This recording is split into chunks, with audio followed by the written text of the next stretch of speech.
మార్కెట్లో కొత్తగా ఒక క్యాన్సర్ గడ్డ వచ్చిందండి. మన ఒంట్లో ఉన్న క్యాన్సర్ బయట తీసి చూపించలేం, కానీ ఇది తింటే మాత్రం గ్యారంటీ క్యాన్సర్ వస్తుంది. దీని పేరు 3D ఐ బస్టింగ్ సంథింగ్ అంట, చదవడానికి కూడా రావట్లేదు. చూడండి పేర్లు, అసలు ఇదేమి ఉండవు దీని మీద. బస్తీల్లో చిన్న చిన్న మాస్ ఏరియాల్లో ఉన్న చిల్లర కొట్టుల్లో ఇది అమ్ముతారు, ఎక్కువ దొరుకుతుంది.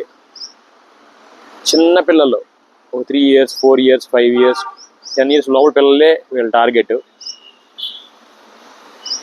దీని లోపల ఎలా ఉందో చూద్దాము. దీని మీద ఏం లేదు, అసలు ఎవరు తయారు చేస్తున్నారో, ఎవరు అమ్ముతున్నారో, ఎవరికో మన ఫుడ్ సేఫ్టీ వాళ్ళు ఇలాంటి ఎందుకు ఎలా చేస్తున్నారో మనకు తెలియదు. సో దీని లోపల ఏమో చూద్దాం ఒకసారి. ఇది ఒక ఏదో మన రబ్బర్లా ఉంది, లోపల ఈ కలర్ వేసిన ఒక తేనెలాగా ఈ కలర్ వేసింది అనమాట. ఇదంతా ఒక రబ్బర్లా ఉంది. ఇది షుగర్ లెవెల్స్ పెంచిద్ది, క్యాన్సర్ రావడానికి 100% హెల్ప్ చేసిద్ది. చాలామంది అంటున్నారు నీకు ఎందుకురా ఈ వీడియోలు ఇవన్నీ అని. మా అబ్బాయిలు చూడు లక్ష జీతాలు సంపాదిస్తున్నారని చెప్పి చుట్టాలు చాలామంది అంటున్నారు. వాళ్ళకి ఒకటే చెప్తున్నాను, చచ్చిపోయేటప్పుడు మనం మంచంలో ఉంటాం 1 నెల 2 నెలల్లో, అప్పుడు తెలిసింది నేను వీడియోలు ఎందుకు చేస్తున్నాను. నేను శివభక్తుడిని, నలుగురు మంచి పంచాలి, మంచి చేయాలి, అదే కర్మఫలం. శివుడు దేవుడు చెప్పింది అదే కాబట్టి ఈ వీడియోలు చేస్తున్నాను.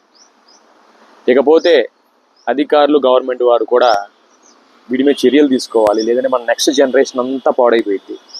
నెక్స్ట్ జనరేషన్ అంటే ఇప్పుడు పుట్టిన 5 ఏళ్ళు 6 ఏళ్ళు, ఇప్పుడు ఈ 10 ఏళ్ళ లోపల పిల్లలు ఒక 40 ఏళ్ళకి వీళ్ళ హెల్త్ అంతా పాడైపోయింది.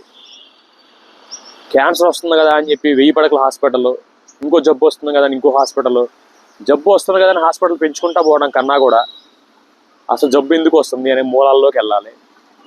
అసలు మనిషి బాడీకి మంచి ఫుడ్, న్యాచురల్ ఫుడ్ పెడితే 100 ఏళ్ళ పాటు ఏ జబ్బు రాదు. దేవుడు అలా డిజైన్ చేశాడు. మరి దేవుడు కాపాడొచ్చు కదా అని మీరు అంటున్నారు. అన్నిటి దేవుడు కాపాడుతూ ఉంటాడా? మీరు ఆయన చేతుల పనులన్నీ చేస్తున్నారు, ఆర్టిఫిషియల్ అన్నీ తింటున్నారు, చేతులన్నీ చేస్తున్నారు. ఆయన కోపం రాదా? మీరు చావుని వదిలేస్తాడు, అంతే కదా. మా నాన్న ఉంటాడు, ఆ పని చేయొద్దు ఈ పని చెప్తాడు. మన బైక్ రేసులకి వెళ్తా మన అయిపోతా ఉంటే ఎన్నాడనే ఆపుతాడు. కాలు ఇరగొట్టుకుంటే ఇరగొట్టుకుని వస్తాము, ఆయన హాస్పిటల్లో చూపిస్తాడు. ఆయన వచ్చి రోజు కాపలాగాసి రోడ్లు ఏమన్నా దాక్కొని ఏం చేయలేడు కదా. ఒకరోజు ఆపుతాడు, 2 రోజులు ఆపుతాడు. సో అలాగే మనం చేస్తున్నాం కాబట్టి ఇలాంటివి మన పిల్లల్ని, మన నెక్స్ట్ జనరేషన్ నాశనం చేసి ఇండియాలో నెక్స్ట్ జనరేషన్ లేకుండా చేస్తాయి. అర్థం చేసుకోండి.